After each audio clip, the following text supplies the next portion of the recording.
कराची के समंदर की मौजें इस शहर की बहुत सी अजीतों नाइंसाफ़ियों इंसानों के रूप में छुपे बहुत से भेड़ियों की जुल्म से बेखबर साहिल से टकरा कर वापस जा रही थीं।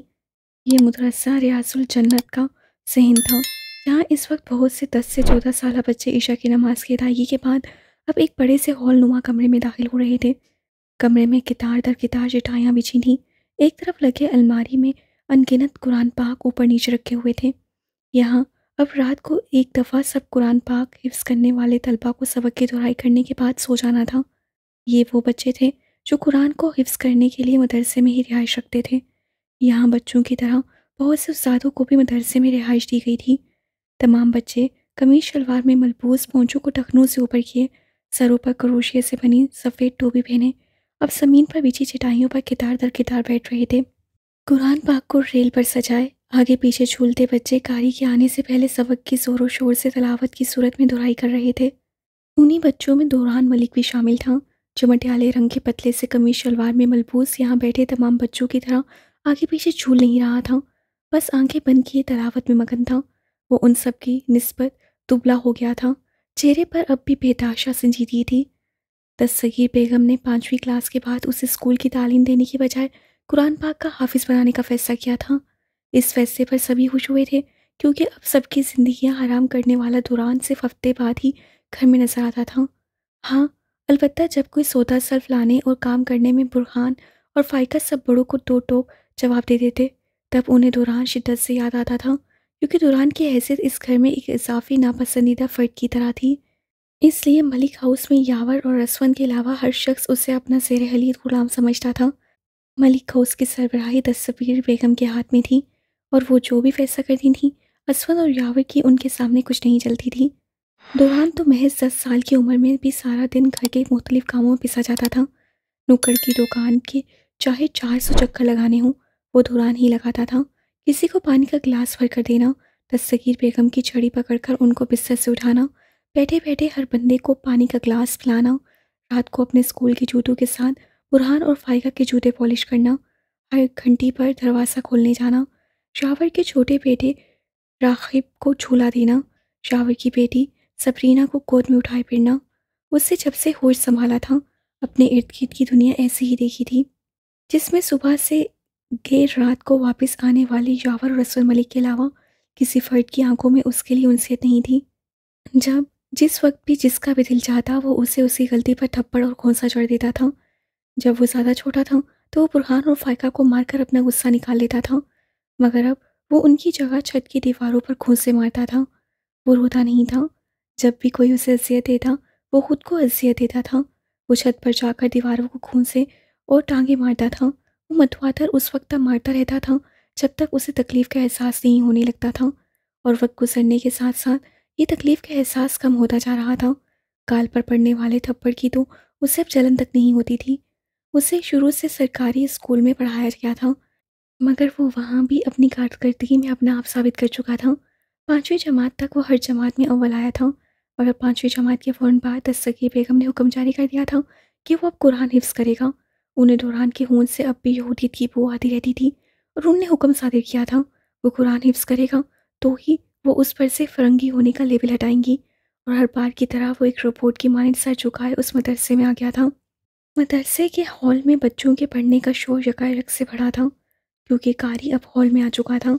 सफ़ेद रंग के गोल घेरे वाली कमीज शलवार में मलबूस, कंधे पर साफा रखे वो कोई 30 साला इस मदरसे से का पुराना कारी था। ये रात को सबक की दुहराई कराने वाला कारी था, क्योंकि उसकी रिहाइश मदरसे के हौसलनुमा हुजरे में ही थी। उस जैसे बहुत से दूर दराज गाँव से आए कारी मस्जिद के हुजरों में मुकीम थे, जो बच्चों को कुरान हिफ्ज़ करवाने की तालीम देते थे। यहाँ इस मदरसे में आए उसे 15वां दिन था, और वो पहले दिन से ही रात वाले कारी की अजीब निगाहों को भांप गया था। मनफी सोच और उसकी महसूसियात वो बहुत जल्द जांचने लगा था।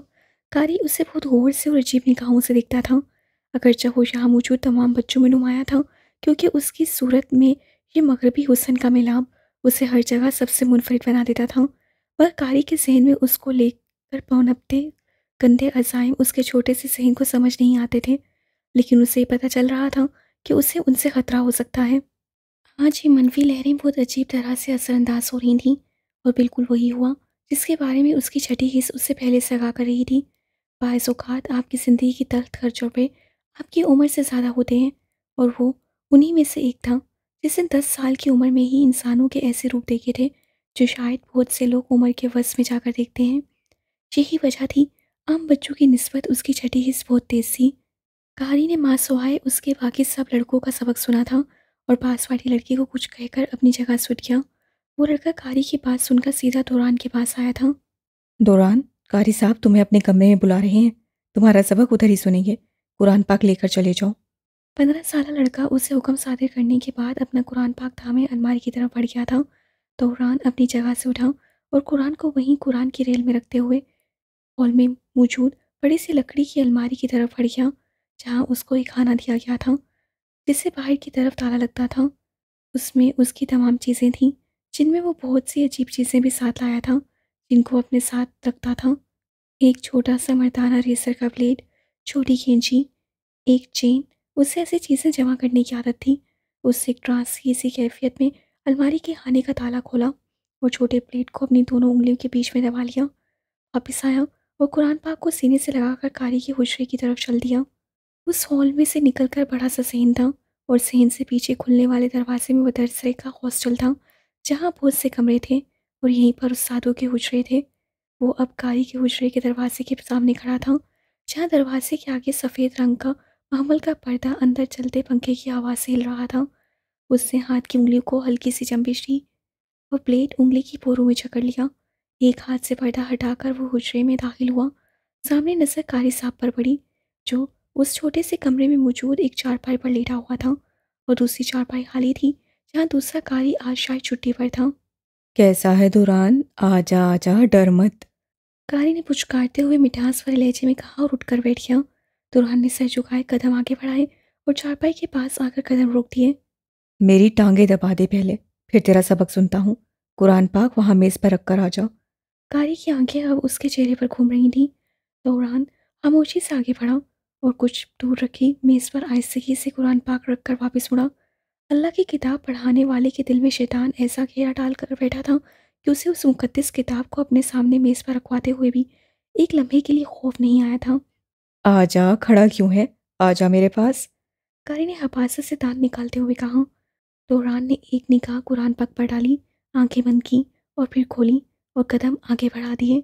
कारी के चेहरे पर मौजूद शैतानियत और बदलती नीयत उसके मासूम ज़हन को झंझोड़ रही थी। जैसे ही वो कारी की चारपाई के करीब पहुंचा, कारी ने उसका बाजू थामकर एक झटके से उसे अपने करीब किया। दौरान की निगाह अब भी कुरान पाक पर थी जिसका गुलाफ पंखे की हवा से हिल रहा था। ऐसे बैठ जा मेरी गोद में। कारी के लहजे की हवासत और उसके मुंह से उठी नुस्वार की बदबू उसके नाक के नथनों में घुसकर उसके असाब को चौकन्ना कर चुकी थी। वो उसे अपनी गोद में जकड़ रहा था। वो नहीं जानता था कारी उसके साथ क्या करना चाहता है। हाँ, लेकिन दिमाग बार बार उसे इशारे दे रहा था और उसका दिमाग कभी भी उससे झूठ नहीं बोलता था। कारी की हरकत उसके साथ अच्छी नहीं थी। छोड़ो मुझे। सपाट मगर सख्त लहजे में रौब से कहा। कारी जो हवस खोए शैतान का रूप धार चुका था उसके यूं सख्त लहजे में कहने पर और जोश में आ गया। चुप कर, नहीं तो कल सारा दिन एक टांग पर खड़ा रखूंगा। समझा? चुप। जो कर रहा हूँ करने दे। ये कपड़ा डाल मुंह के अंदर। कारी का लहजा शैतानियत के नशे में डूब गया था। वो अब पास पड़े अपने साफे को ज़बरदस्ती दौरान के मुंह के अंदर ठूंस रहा था। दौरान ने कोनी उसके सीने पे मारते हुए हाथ को एक झटका दिया था और अंगूठे और अंगिष्ट उंगली में फंसा प्लेट रुख मोड़ते ही कारी की गर्दन पर उसकी तेजी से फेरा कि वो बिलबिला उठा। जैसे ही उसके हाथों की गिरफ्त कम हुई, दौरान तेजी से उससे दूर हुआ। ओ नामुराद! तड़प कर वो अपनी जगह से उठा था। गर्दन पर जैसे ही हाथ रखा तो उनसे लथपथ था। खौफ से उसकी टांगें कांप गईं। दौरान ने आगे बढ़कर कुरान को उठाया, सीने से लगाया और कमरे के दरवाजे की तरफ दौड़ लगा दी। कुंडी को बर्क रफ्तारी से खोला और मदरसे के बैरूनी गेट की तरफ दौड़ लगा दी। पकड़ो इस हबीस को, मेरा गला काट दिया इसने। कारी की वहशतनाक आवाज़ कमरे और मदरसे के बरामदे में गूंज रही थी। उसके भागते कदम सारी आवाज़ों को, चीखों को और अपने अक में भागते कदमों को पीछे छोड़ रही थी। वो बहुत तेज़ भाग रहा था, बहुत तेज़। कुरान को एक हाथ से सीने से लगाए उसकी सांसें उथल-पुथल हो रही थीं। वो एक सेकंड के लिए रुका नहीं था। वो इतनी रफ्तार से भागा था कि किसी के हाथ नहीं आया था। मदरसे के दरवाजे से निकलकर सुनसान गली में और फिर सड़क पर दौड़ती भागती ट्रैफिक में वो अंधाधुंध भाग रहा था। सीना धक धक कर रहा था और अब अजीब सी गर्मी का एहसास दिला रहा था। कोई उसको थपक रहा था। कुरान गर्म हो रहा था। खाई बहुत गहरी थी, जिसमें बहुत से सांप और बिच्छू रेंग रहे थे। उसकी टांगें खाई में लटक रही थीं और हाथों ने किनारों के पत्थरों को बामुश्किल थाम रखा था। बचाओ, कोई है, बचाओ मुझे। वो फटी सी आवाज़ में चीख रही थी, लेकिन जितना ऊंचा चीखना चाहती थी वैसा चीख नहीं पा रही थी। आवाज़ घुट रही थी, गला खुश था। बार बार वो सर झुकाकर खाई की तरफ देख रही थी, जहां अनगिनत सांप अपने फन फैलाकर उसके गिरने के इंतजार में थे। अचानक किसी हाथ की गिरफ्त उसे अपने हाथ पर महसूस हुई। उसने चेहरा ऊपर किया तो इससे आहूत पहने हुए था। उसका चेहरा दिखाई नहीं दे रहा था। और फिर उस हुड में मुलबूस इंसान ने एक झटका लगाकर उसे ऊपर खींच लिया। जैसे ही वो ऊपर पहुंची तो अपने बचाने वाले उस मोहसिन के साथ बेहाथ सा लिपट गई। जिस्म और दिल एक साथ कांप रहे थे। वो साकिन खड़ा था। उसका जिस्म किसी पत्थर की तरह मजबूत और सीना छोड़ा था। जोई ने अपने अंदर सुकून उतरता महसूस किया। अचानक चीखें उभरने लगी, नस्वानी चीखें। चीहों की भयानक आवाज़ पर उसकी आंख खुली। वो बोसीदा से पलंग पर, बोसीदा चादर पर लेटी थी। सटपटाकर उठ बैठी और उठते ही दिल से टीस उठी। काश ख्वाब हकीकत और ये हकीकत ख्वाब होता। वो वहीं थी, ब्लैक मार्केट में, और आज चौथा दिन था यहाँ। आज फिर किसी लड़की को कोड़े पड़ रहे थे और शायद वो कमरा उनके कमरे के करीब था। इसी लड़की की दर्दनाक आवाज़ें उसे यहाँ तक भी सुनाई दे रही थीं। सारी लड़कियां चेहरे घुटनों में देकर बैठी थीं। बस एक वो थी जो यूं होंकों की तरह नींद से उठकर बैठी थी। अचानक बहुत से कदमों की चाप उसके कमरे की तरफ सुनाई दी। शिवन 3 लड़कों के साथ था। उनके कमरे के सामने गुजरते हुए अचानक उस पर निगाह पड़ने पर थम गया। आंखों को सुकेड़ कर उसे देखा। रुक, लॉक खोल इस कमरे का। अपने साथ खड़े लड़के को उससे हाथ के इशारे से हुक्म सादिर किया। जोई का जिस्म काम किया। अब एहसास हुआ घुटनों में चेहरा ना देखकर उससे कितनी बड़ी गलती की। जैसे ही दरवाज़ा खोला, शोर हवासत से उसे जांचता हुआ उससे करीब आया। ये चाहिए मुझे। आज रात मेरी फ्लाइट पर कुछ क्लाइंट आ रहे हैं। इसको एकदम चमका कर पेश करना उनके सामने। शियोन ने करीब होकर एक झटके से उसके चेहरे को अपने हाथों में दबोचा था। वो तड़प कर ऊपर हुई। उसके अंगूठे गालों के दोनों अतराफ में पेविस होने की जानलेवा तकलीफ थी। और फिर उसने एक झटके से छोड़ा और बाहर निकल गया। वो लोग अब तेज से वहां से निकल गए थे। जोई ने तड़प कर तमन्ना की तरफ देखा। ये क्या कह रहा था? आवाज़ कांप रही थी। तुम्हें आज रात ले जा रहे हैं, तमन्ना ने आहिस्ते से जवाब दिया और सर झुका दिया। बाकी दोनों लड़कियां भी तरस खाती निगाहों से उसे देख रही थीं। जोई एकदम से गश खाने जैसी कैफियत में आ गई थी। सांप बिच्छू जिस्म पर रेंगते महसूस हो रहे थे। तमन्ना उसकी तरफ बढ़ी और उसके कंधे पर हाथ रखा। पहली दफ़ा है? तमन्ना ने कान के करीब होकर आहिस्तगी से पूछा। जोई ने फटी आंखों से सर अस्वाद में हिलाया। ओ अल्लाह! बेहासा उसके मुंह से निकला और फिर उसने जोई को खुद से भींच लिया। सूरज पूरी तमाशत से लाइंस एरिया की इमारतों के सर पर चमक रहा था। सर्दी का मौसम कराची में बस हल्की सी झलक दिखाकर राहते सफ़र बांधने की तैयारी पकड़े हुए था। यही वजह थी अब सूरज की तपिश जिस्म को हिद्दत पहुंचने लगी थी। दोपहर के इस वक्त लोग घरों में दबके हुए थे। इक्का दुक्का शख्स ही इमारतों के गिरदोनवा में मामूल के कामों में मशगूल नजर आ रहे थे। उन इमारतों की घुटन सदा फ्लैटों में से एक फ्लैट के बैरूनी दरवाजे से बाहर निकली थी। नीले रंग के कलियों वाले खुले से कुर्ते के नीचे तंग पाइचों का कैपरी और हमरंग शेफून के दुपट्टे को गले में स्कार्फ सूरत लपेटे, घुंघराले बालों की ढीली सी पोनी किए, वो अब थकी थकी से इमारत की ऊपरी मंजिल के सीनों की तरफ बढ़ रही थी। जिस फ्लैट से वो निकली थी ये उसकी वाहिद दोस्त सीना का घर था, जहाँ वो आज उसके साथ मिलकर आई कौम के दाखिला फॉर्म पुर करने गई थी। मरियम ने बड़ी मुश्किल से जॉन से उसकी तालीम जारी रखने की इजाज़त ली थी। वो अपने शौक पर आई कौम का दाखिला लेना चाहती थी क्योंकि वो बहुत जल्द जॉन की माली मदद के लिए कोई मुलाजमत करना चाहती थी। और बी कॉम करने के बाद उम्मीद थी कि कहीं ना कहीं कोई मुलाजमत ज़रूर मिल जाएगी। मुलाजमत मिलते ही वो अपने बाप का एक बेटे की तरह सहारा बन जाएगी। जॉन की तबीयत अब नासाज रहती थी। वो कंपनी में सफाई सुथराई का काम इंतहाई मुशक्कत तलब था। वो हर गुजरते दिन के साथ कमज़ोर होता जा रहा था। जो इसे अपने बाप की हालत देखी नहीं जाती थी, लेकिन वो जॉन की तरह कहीं भी सफाई सुथराई जैसी मुलाजमत हरगिज़ नहीं करना चाहती थी। इना भी उसके साथ ही सरकारी कॉलेज में आई कॉम का दाखिला फॉर्म भर चुकी थी। वो चाहते ही सोने के इरादे से आहिस्ता आहिस्ता सीने चढ़ती हुई ऊपर जा रही थी। दौरान को जहाँ नजर आए हफ्तों बीत गए थे। वो एकदम से गायब हुआ था। और फिर कभी नज़र नहीं आया। अनु तो अक्सर अभी भी नज़र आ जाता था, लेकिन वो कहीं भी नज़र नहीं आता था। वो जब भी बैल्कनी में जाती तो खाली बेंच दिखते ही दुरान का ख्याल आता। उसका चेहरा, उसकी आंखें छपाक से ज़हन के पर्दों पर चमकने लगती। अब भी अन्नू के फ्लैट के पास से गुजरते हुए ना जाने क्यों वो ज़हन के पर्दों पर उमड़ आया था। अन्नू के फ्लैट पर ताला था। एक तो ये लोग महीने की 15 दिन कहीं ना कहीं गए रहते थे। जोवीत ने बताया था उसका ननिहाल हैदराबाद है और वो अक्सर किसी न किसी तकरीब में शिरकत के लिए वहाँ गए रहते हैं। मुंह बस सोरे वो एक निगाह फ्लैट पर डालती आगे बढ़ी, जब अचानक किसी के तेज से सीढ़ियाँ चढ़ने की आवाज़ पर वो अभी रुख मोड़कर देखने ही वाली थी कि कोई नफ्स तीर की सी तेज़ी से उसके पास से गुजरता ऊपर चढ़ा। वो एक पल में उससे पहचान गई थी। वो दूरान ही था। स्याह पैंट पर हल्की भूरे रंग की शर्ट सेवतन किए, बिखरे बालों और उसी तरह सपाट चेहरे वाला, लेकिन वो आज मामूल से भी ज़्यादा परेशान दिखाई दे रहा था। उसे यूं आज देखकर लम्हा भर को तो जोई के कदम उससे सीने पर मुंजमद हुए। फिर पता नहीं उसके अंदाज की उछलत और परेशान चेहरे को ऐसा क्या था कि वो उसके ताक़ुब में चोरी चोरी सीने चढ़ने लगी। शायद उसकी एक वजह ये थी कि अन्नू के फ्लैट की मंजिल तो नीचे थी, फिर वो ऊपर क्यों जा रहा था। वो लगातार सीने चढ़ता ही जा रहा था। जोई दबे कदमों उसके पीछे चल रही थी। एक अनजानी सी कशिश थी जो खींच रही थी और वो बेसबब खींची चली जा रही थी। वो यूं ही लंबी लंबी टांगों से सीढ़ियां फलांगता इमारत की छत पर पहुंच गया था। छत पर लोहे का बड़ा सा संग आलूदा दरवाज़ा था जो अक्सर खुला रहता था और इस वक्त भी खुला था। जोई ने जैसे ही छत के दरवाजे की ओर से छत पर झांका, कदमों तले से जमीन खिसक जाने वाला हिसाब था। वो इमारत की छोटी सी दीवार पर कूदने की गर्ज से खड़ा था। इमारत की वसी और अरीज छत पर काट कबाड़ के ढेर लगे थे। सीमेंट की ईंटें, लोहे घरों की टैंकियां और मिट्टी से अटी इस छत की दीवारें बहुत छोटी थीं, जिनमें से दाईं तरफ की दीवार पर वो 2 कदम ऊपर रख के खड़ा था। क्या वो खुदकुशी करने जा रहा है? ज़हन में ये ख्याल लपकते ही वो धड़कते दिल और दबे कदमों से आगे बढ़ रही थी। जिस्म के रोंगटे खड़े थे। शायद वो उसे रोक नहीं पाएगी। उससे करीब पहुंचने तक शायद वो छलांग लगा देगा। एक अजीब सा खौफ था जिसके ज़ेर असर वो आगे बढ़ रही थी। वो बेखौफ व खतर दीवार पर खड़ा था और यूं किनारे पर खड़ा था कि शायद अगर उसके कदमों की हल्की सी चाप भी सुनता तो नीचे गिर जाता। मगर वो तो किसी ट्रांस की हालत में था, शायद किसी बुत की मानंद खड़ा था। जो ही सांस रोकी अब बिल्कुल उससे करीब पहुंच चुकी थी। हाथ बढ़ाया और उसकी शर्ट को पुश से थाम लिया।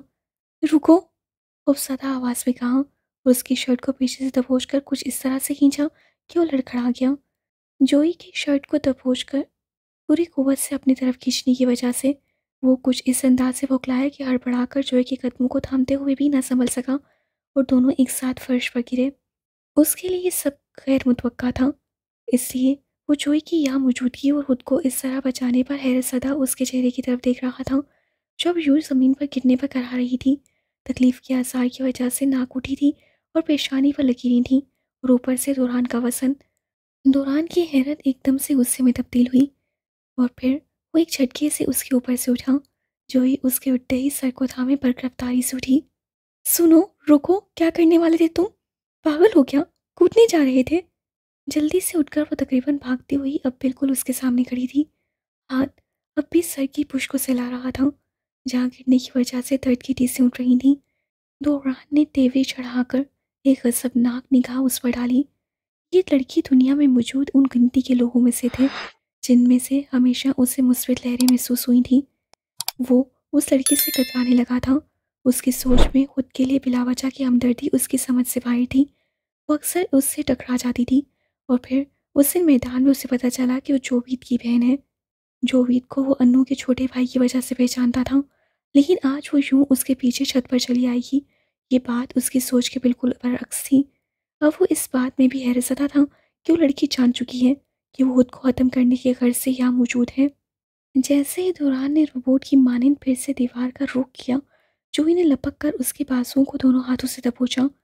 दुरान ने दांत पीसे एक खूंखार निगाह उस पर डाली और फिर जोर से अपने बाजू को झटका, मगर वो तो किसी च्युइंगम की तरह चिपक गई थी। क्यों मरना चाहते हो? मैं नहीं करने दूंगी तुम्हें ये। जोई उसके छुड़ाते बाजू के साथ झूल रही थी। दुल्हन की रगें गुस्से से मजीद उभर रही थी और वो थी कि उसे गुस्से की परवाह किए बिना उसको रोकने की कोशिश में फूली सांसों समेत सवाल पर सवाल कर रही थी। ऐसा क्या गम है? तुम ऐसे क्यों हो? जोई उसका बाजू कंधे से थोड़ा नीचे से थामे आंखों में झांकते हुए उसे आगे बढ़ने से रोक रही थी। दुर्रान ने एक लम्हे के लिए गहरी सांस ली और गर्दन को हम देखकर उसे घूरा। आंखों में अजीब तरह की हैरत और गुस्से के आसार वाज़िया थे। छोड़ो मुझे। भारी मगर ठहरे लहजे में घुर्राया। इस सारे अरसे में वो पहली दफ़ा यूं जोई से मुहातिब हुआ था। एक लम्हा तो उसकी आवाज़ के शहर में वो जकड़ी गई थी, फिर सर झटक कर उसकी तरफ मुतवज्जा हुई जो उसे खा जाने वाली निगाहों से घूर रहा था।